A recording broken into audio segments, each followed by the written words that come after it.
What's up, people? Welcome to Stellman Visuals TV.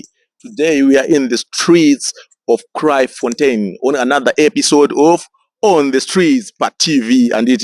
And ndikubva kubasa but pane chitiko chinoitika kuti always ndichibva kubasa pese almost every day pane mufesi wandinosangana naye anenge akarara mumadziro merodi. So handizive kuti mufesi uyu handizive kuti anenge achitei, anoita nezvei. Saka I think it's the best option kuti timboona kuti maybe anoda help yedu, maybe anoda kubatsirwa. Saka right about now we have to go in the streets and look for the people we can give a hand toabatsira nepatinenge tichigona napo handiti ndizvo kanhaika. Saka my cameraman, take me there. We have to go to the streets and show them.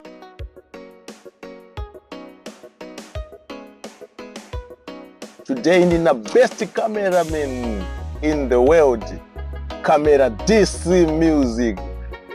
But ndinenge ndaita like I hope mufesi uya ndinenge ndiri kumuona anenge aripo.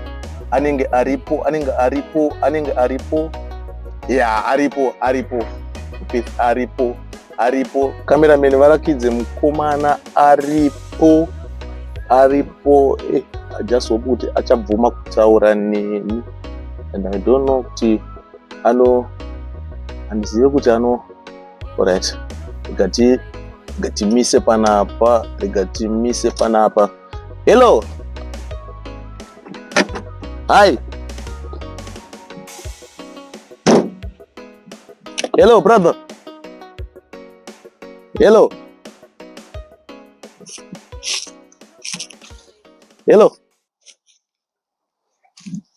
how are you? How are you?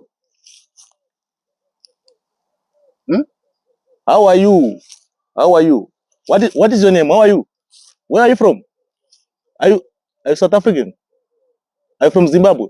Yeah, Zimbabwe, yeah. Oh, munotaura? Yeah. Alright. Kana uchitaura saka bo ndogara ndichikuona ka almost every day pandinopfuura ndichibva kubasa almost every day.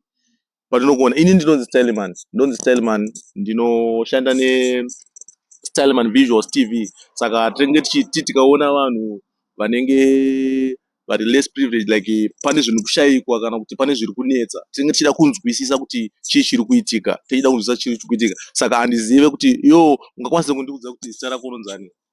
Yeah, indonzi Gilbert. Unonzani? Gilbert. Okay, munonzi Gilbert. Ore, saka Gilbert une makore mangani? Ne 25 years. Okay, Gilbert une 25 years.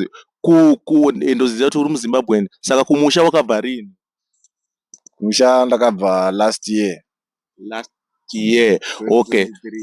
Okay, saka nochiti wakabva kumusha 2023 tiri muna 2024 pane 1 year. But nechikuona almost every day apa kutodya chingwa kapa. Yeah. Unonga watora kupi manje? Chikafu unodya uchitora kupi chikafu? Batsugona unenge wachidarika vamwe vacho vakaita semi.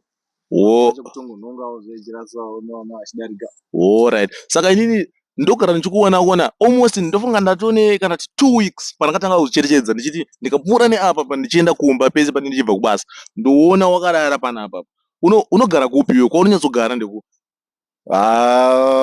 Ndogara pasi pebridge mukuru. Pasi pebridge ndo pamba pekutorara.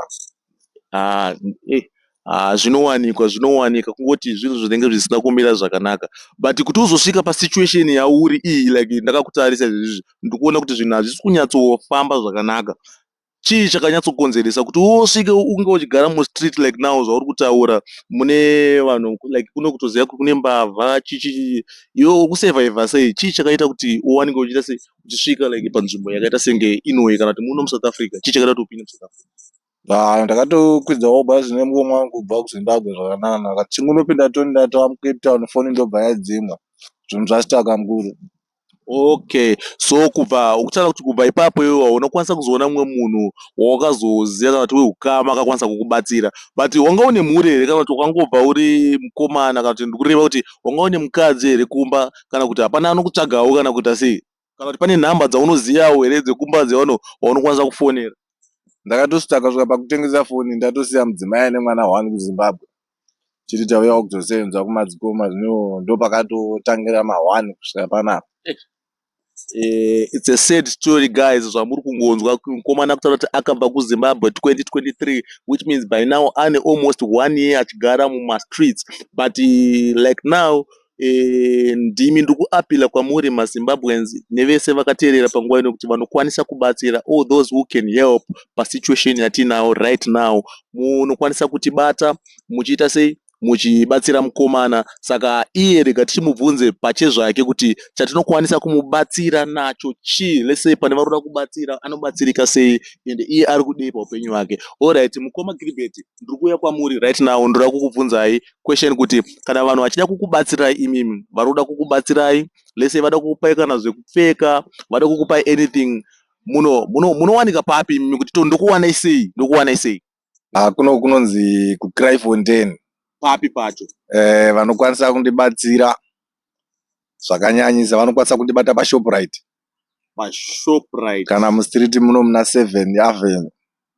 Okay, mukoma Gilbert vari kuti vanowanika kuCryfontaine muna 7th Avenue. I think ndipo pane muti uripo, handizivi yangu zita remuti, asi ndipo pavanogara vari, like same position yamuri kuona tiri panapa ndo pavanogara vari mukoma Gilbert.